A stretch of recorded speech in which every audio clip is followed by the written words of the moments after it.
Welcome to The Last Word, brought to you by Montgomery Bank. I'm David Jenkins. He's Chris Post. And Chris, here there's some singing and dancing going to be going on. I hear you're in the Nutcracker. Is that it? Wearing some tights? Not the Nutcracker, no, but thank you for this. You give anybody an opportunity, and if you're in the Jackson area next 2 weekends, we'll have our church Christmas show and light show at Crossroads Church in Jackson. Come on up. It's going to be a good time. I'm in it. And this is we're awesome. And you're in tights, is from what I understand. You're singing, dancing, maybe frolicking around. Maybe. Okay. I'll be in the front row heckling because that's what I do. Maybe.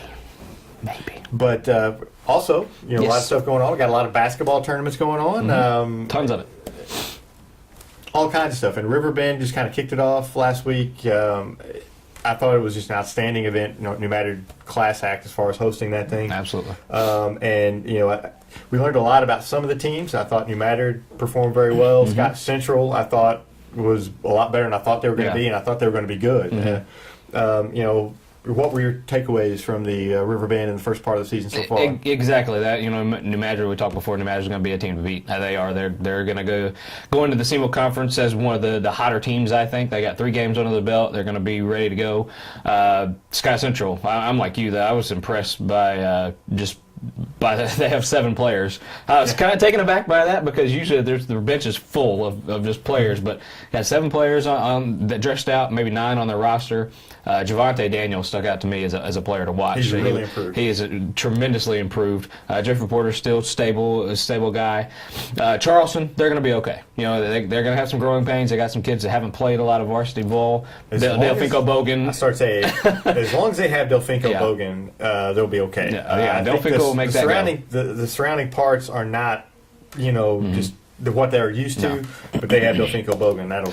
They'll get better. They always do. Definitely. It's Charleston. They'll get better. Some of those younger kids that haven't played. They have a couple freshmen that play towards the end of the game, which I thought was you usually don't see that with Charleston or something. Like you usually have some right. I'm really impressed juniors. with Tucker, the freshman. Mm-hmm. He played a lot. Jeremy Tucker, he's a freshman. Younger brother is Greg Tucker, who's a really good Charleston player. He really played well against Dexter, and for a freshman, he's got a big future in him. Yeah, and he's a tall guy too. I didn't think he was that tall, but I think if he continues to grow, he could be a pretty good one. Now, as far as Kennett, I didn't get to see Kennett as much. Kennett's down a little bit, but they're kind of the same way Charleston is. I think they're going to be a team that can get better as it goes along. I think they're, they're young. They have some young players, and they're well coached. I think they're exactly like Charleston without Delfinco Bogan. Yeah. They just don't have the Bogan that can bring it all together. I think they were kind of depending on Akeem Nelson to be that, but they lost him. But I think Kennett's going to be fine as the year goes on. Yeah, I think we were both a little surprised, kind of switching gears a little bit, with the closeness of the Sikeston score. Usually they go down to Blytheville, kind of handle them a little bit. We had heard different things. I don't know. We were talking about Blytheville being a little bit better. You heard they were maybe a little less team. Yeah, I just heard they weren't very good, but they have a new coach from used to be a coach at UT Martin, very good coach. So obviously you think they were going to be better than they were last year. Last year they weren't very good. Sikeston went down there, and they had a big lead on them. Sikeston led by 20. I think we talked about last night. They led, and they kind of let it slip away a little bit. And that happens sometimes, especially early in the year when you're getting used to playing together. A young team like Sikeston has. Yeah, and that I don't know. I don't know what our initial reaction to the start of the season. Just our initial thoughts is that kind of what we predicted. New Madrid's going to be good. Scott Central's going to be okay. Sikeston, I don't really know yet about Sikeston. Obviously, it's just one game. You can't really tell. But you have a big Charleston Notre Dame matchup this coming up Friday. You got a lot more things going on before we get to that SEMO conference, and it's going to be a very good year, I think, but a lot more parity, I think, than even last year. I think. Well, we was talking about the SEMO Conference Tournament. That's next week. Jackson with the top seed. You called that in our show last week. But as it should be, Jackson defending champions. They're defending champs. They have Blake Reynolds back, who's a good player. I don't think Jackson wins it though. I don't know. I don't know. I was kind of questioning. Cape Central gets a 2 seed. Cape Central, played football. This time last week they're playing football still, so they are going to have very little practice time to get ready. I don't think they're. I see how they would be number 2 if it was later in the season. right now I don't see them as a two seed. It's very tough because you think a lot of those kids can just go in and just start playing, but it's not. You got to get your legs under you. And, tons of coaches will tell you that it takes some time to get in that basketball mode. Kudos to Cape Central, by the way, their football team, hanging with Webb City for a while, but like we said, Webb City's just too tough. But anyway, I right now, I think the hottest team going in has got to be New Madrid. I mean, they're 3-0. They've looked really good doing it.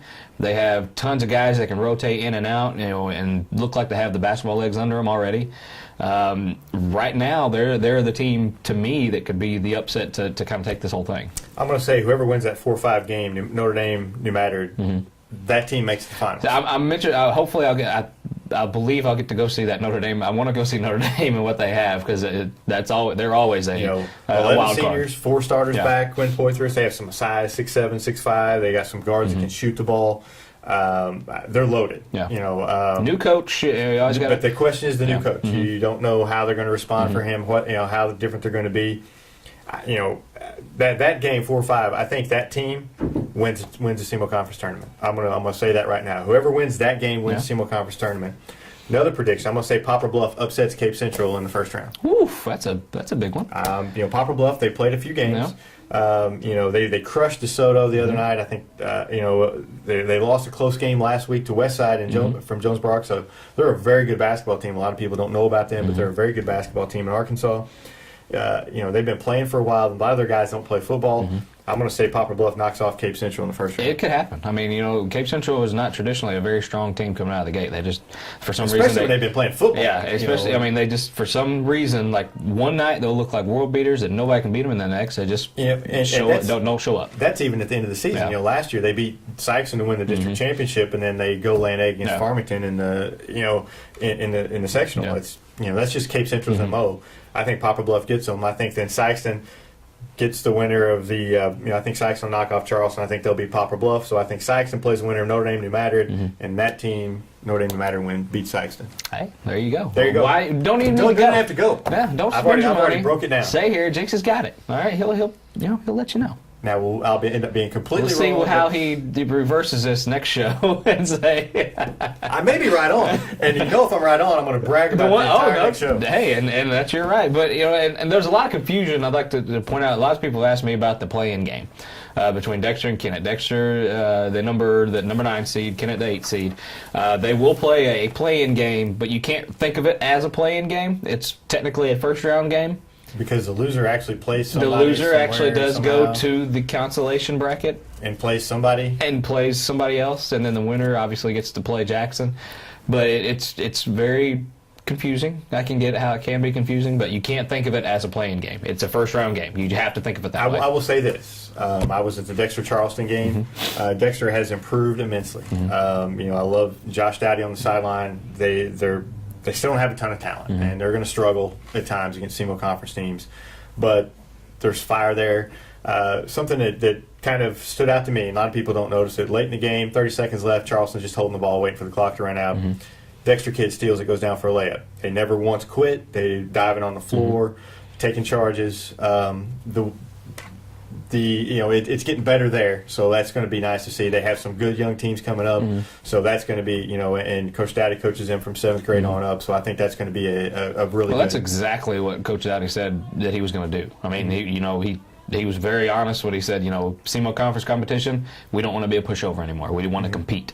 Yeah, they played with Charleston for a half, and then Delfinco kind of took over there in the third which quarter. he has been accustomed to do. And Dexter's not going to be the only team that happens to. Exactly. He's going to win a lot of games for them. And it's just every game they win will be Delfinco Bogan. And he did it in the Riverbend, their first win of the season. The second day of the Riverbend, he took over and had some help from Jimmy Tucker, hitting the eventual game winner, but. We always, Coach Charleston, I don't really know what they're going to have, but they have Delfinco Bogan, so they're going to be okay. Yeah, they'll be just fine. And so will Dexter. They'll take their lumps. But, Dexter's going to take some lumps, but I think this is it's not going to be a quick process, but it's going to be they're getting better and they look better just on the floor. Josh Dowdy is a small step in the right direction for that Dexter program, I think. We have other tournaments going on right now. We have the Orient Invitational, what I like to call the Scott Central Invites. The Scott Central Invite, the homecoming for Scott Central, maybe something. Whatever I think they roll. I think Malden get them.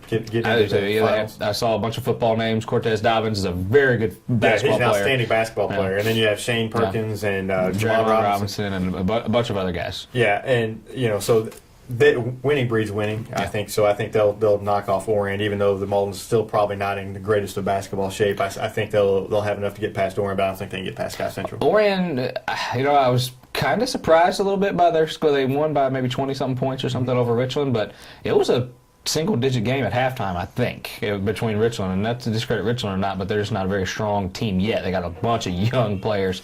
They're younger than they were last year, and I didn't think that was possible. I didn't think that was possible, but Orion, it's going to take some time to gel for them, too. They moved down to Class 1. They have a legitimate shot at winning that district and moving on and making a deep playoff run. I think they'll be fine in that district, but for now, they got some learning to do. They lost pretty much everything. Hunter Schlosser, he's still back, but they got a bunch of guys that they need to kind of put together and just any team. It's very early. We're just speculating on what we think will happen. We had the Holcomb Invitational going on. Holcomb.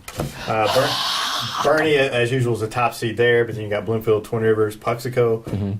Just put them in a hat and just draw it out. I mean, it's Bernie's a little bit down from what they have been. No. Bloomfield's probably a little bit better than what they have been, but it's, not really a world beater there. So. No, Bernie, you can't go wrong with Bernie. They're very well coached, always got a bunch of good kids. And I saw they won by like 20-something, and Coach Botch was not happy at all, saying it was a terrible performance. They won by 20 or 30 over Risco. That reminds me. Risco's down a little bit, but they're not. They're just not. They're not just awful. No, they're not awful. I mean, Risco. So beating them by 30 points. That's a when you have a Risco team that's used to winning down there, they're not necessarily beating the Bernies or anything like that, but they're used to winning a lot, and they replace their top 3 guys from last year. It's going to be a process for them too. Yeah.